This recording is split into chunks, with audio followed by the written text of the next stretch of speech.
Ang tanong ng isang subscriber kung ibabawas daw ba yung absences niya sa pag-compute ng kanyang retirement pay. Well, ang retirement pay kasi nasa Article 302 ng Labor Code yan. Ang nakalagay dyan, pag nag-retire, babayaran yung employee ng 22.5 days per year of service. So, ang keywords dyan, yung years of service. Ang question is, ang absences ba kasama sa years of service o ibabawas yan? To answer yung question ito, dapat i-split natin into two yung possible scenarios ng question niya. Una, yung directly ibabawas yung amount equivalent to the absences doon sa makukuha niyang retirement benefit. Pangalawa is ibabawas ang number of days from the number of years of service niya. No? So, yun ang two scenarios. Titingnan natin kung tama na ibawas o hindi. First thing, sinabi ng batas natin na per year of service. No? Ngayon, magbigay tayo ng example. Halimbawa, yung daily rate ng isang empleyado, yung daily rate sa NCR ngayon, no? Kung 755 yan, then the formula na gagamitin natin is 22.5 days per year of service. Let's make an assumption na naka 10 years in service na si employee. So kung kunwari mag-retire siya, kukumpitin natin 755 multiply natin by 22.5. So that will be 16,987.5. Tapos i-multiply natin ngayon sa number of years of service niya na 10 years. So ulitin natin, 755 pesos per day multiplied by 22.5 days per year of service and multiplied by 10, that's 169,875 pesos. Yan ang kanyang retirement benefit. Ngayon, i-assume natin yung scenario number 1 kanina na yung equivalent amount ng absences niya ibabawas doon sa retirement pay na makukuha niya. Sabi natin, 755 yung daily rate niya. Tapos, assume natin na naka-5 absences siya sa loob ng taon na yan bago siya mag-retire, no? Ang 5 araw na absences niya, kung i-multiply natin yan by 755,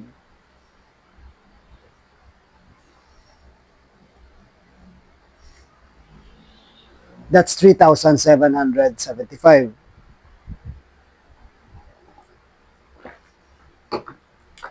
Sa unang scenario, kung i-interpret natin na ang 3,775 ba, ibabawas sa 169,875.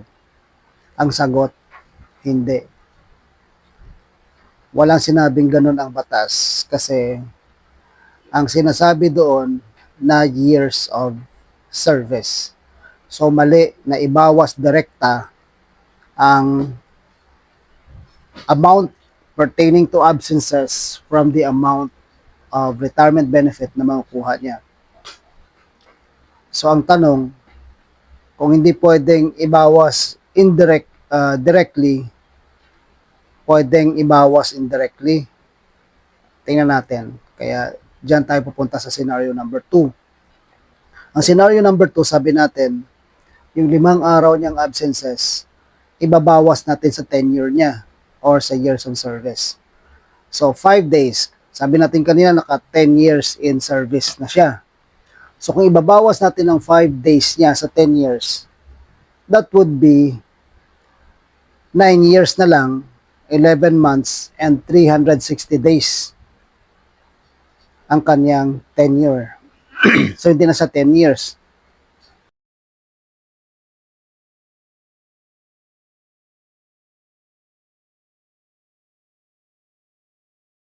With that ba, makakapag retire siya computed at 10 years in service o hindi? Ang sagot, it will still be computed at 10 years in service because sa Article 302 ng Labor Code, sinasabi dyan na mayroong fractional service rule.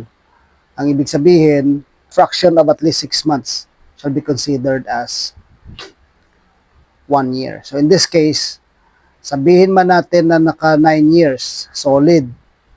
Tapos meron siyang fraction, 11 months and 360 days. Yung 11 months and 360 days niya, considered 1 year pa rin yan. Kasi at least 6 months yan. Ang ibig sabihin, 9 plus 1 ulit. So 10 ulit yon. So 10 years in service mo pa rin kukumputin because of the fractional service rule. In that case, kahit na indirectly mo ibabawas yung kanyang absences doon sa kanyang tenure, it will yield the same results. Okay? 10 years in service pa rin and imumultiply pa rin yon sa kanyang 755 na daily rate multiplied by 22.5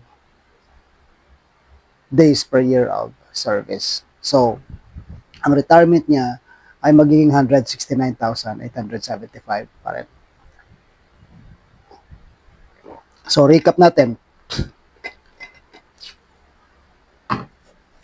Ang kanyang daily rate na 755 multiplied by 22.5 multiplied by 10, sa ating example, dapat ang kanyang retirement pay ay 169,875. Maibabawas ba natin yung 5-day absences niya na equivalent to 3,775? Ang sagot natin, hindi. Hindi yan sinasabi ng batas, bawal. Okay? Maibabawas ba natin ang 5 days niya doon sa 10 years in service niya such that magiging 9 years, 11 months at 360 days na lang? Hindi rin. Pero kahit na ibawas mo yan, it will not have any effect. Bakit? Kasi ang batas natin sinasabi, a fraction of at least 6 months of service shall be considered as 1 whole year. So, ang fraction dito sa kanyang example ay 11 months and 360 days. Ang 11 months and 360 days ay more than 6 months. So, that should be considered as 1 year. So, 9 years plus 1, 10 pa rin. So, ibig sabihin, walang saysay na ibinabawas pa or gusto pang ibawas yung mga absences from the retirement benefit ng isang empleyado. Okay, so kung may clarification ka, let me know. Drop ka na lang ng comment. No? Doon sa may mga ibang related questions, let me know also. See you in my next video.